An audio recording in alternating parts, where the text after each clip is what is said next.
Online জগতে পাগল ছাগলের অভাব নাই। এক হচ্ছে জায়েদ খান পাগল, আর এক হচ্ছে শাহরিয়ার নাজিম জয় পাগল। এসব পাগলের কারণে আসলে টেসবুকে এখন ঢুকা যাইতেছে না। যে জায়গায় যাই ওদের ভিডিও। এক পাগল আর এক পাগল রে কয় তুই যাইলে তরে মারবো, তুই যাইলে তরে মারবো। এক পাগল যাই তরে যাই মারতে চাইলে আমি বাঁচাই, আর তুই আমারে বাঁচাস না। মানে কি একটা শুরু হয়েছে আসলে জায়েদ খানের মতো পাগল ছাগল। মানে কই যাইতাম এটিরে লইয়া ভাই, আপনারা কোহাইন কই যাইতাম এটিরে লইয়া।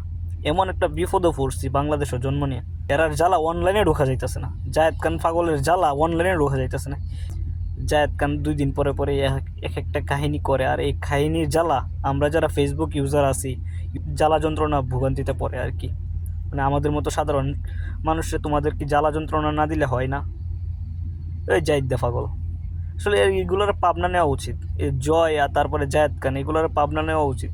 আর এই যে মিষ্টি জান্নাত, তমা মির্জা, মানে সাংবাদিকরা খুঁজেও এইগুলা, সাংবাদিকরাও খুঁজে যায় কখন একটা জায়েদ খানের ভিডিও ফাঁস হইব এবং জয়ের ভিডিও ফাঁস হইব, তমা মির্জার ভিডিও ফাঁস হইব, তারপরে হচ্ছে মিষ্টি জান্নাতের ভিডিও ফাঁস হইব। এইগুলো খুঁজে যা, মানে এরার যন্ত্রণা ফেসবুকে ঢুকতে পারতেছি না। জায়েদের যন্ত্রণা আর হইতেছে জয়ের যন্ত্রণা। এই দুইটা যদি পাবনা মেডিকেলে ভর্তি হয় তাই মেডিকেলও এর কাছে মাফ চাইব এরা যন্ত্রণায়। মেডিকেলে কইব যে আমারে মাফ করে দে ভাই। এডিরে যারা দাওয়াত দেয় এরা হয়েছে আরও বড় পাগল। এক পাগল আর এক পাগলরে দাওয়াত দেয়। ধরে দেখতেছি জায়েদ খান আর হইতেছে জয় না কি জানি নাম, মাঝে মধ্যে ইন্টারভিউ নেয়, বিতর্কিত ইন্টারভিউ নেয়। এই দুইটার মধ্যে লাগছে ঝগড়া। আর এই ঝগড়ার যন্ত্রণা হচ্ছে আমাদের মতো আমজনতা যারা আছে এরার এই যন্ত্রণার সহ্য করা লাগতেছে। ভাই আমরা পারতাছি না, আমরা মাফ করে দে তোরা। আমরা আর পারতাছি না, আমরা মাফ করে দিই দয়া করে আল্লাহর হস্তে।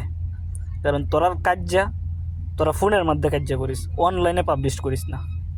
দয়া করে অনলাইনে তোরার কাজ্যা ঝগড়া আর পাবলিশ করিস না। আমরা আর নিতে পারতেছি না ভাই তোরার কাজ্যা ঝগড়া। মানে একটার আর একটা কুসান দে, আরেকটার কুসান দে। এত কুচাকুচি তোরার, এত গুড়া কিমনি কামড়াই কেরে। মানে গুড়া কিরমি থাকে মানুষের, কিন্তু তোরার যে গুড়া কিরমি এগুলাতে মানুষের অশান্তি সৃষ্টি হয়। না আমি যে কত অশান্তিতে আছি ভাই, আপনারা কইয়া বুঝাই পারতাম না। ফেসবুকে ঢোকার আগেই দেখি জায়েদ খানের ভিডিও সামনে, ফেসবুকে ঢোকার আগেই দিয়ে জয়ের ভিডিও সামনে, ফেসবুকে ঢোকার আগেই দেখি হচ্ছে তমা মির্জার ভিডিও সামনে। তমা মির্জা নাকি 20 কোটি টাকার মামলা করছে মানহানি। এরা টাকা পয়সাও এত চিনিমিনি করে ভাই, আমার এত টাকা পয়সা নেই, তোর ভিডিও যে কেন লাগিয়ে আমি এত রিপোর্ট করি তারপরেও কাম হয় না। আর জায়েদদের আমি যদি পাই কোনো সময়, মার্ক জুকারবার্গ আপনি ছাড়া এটা আর কারো ধারা সম্ভব না।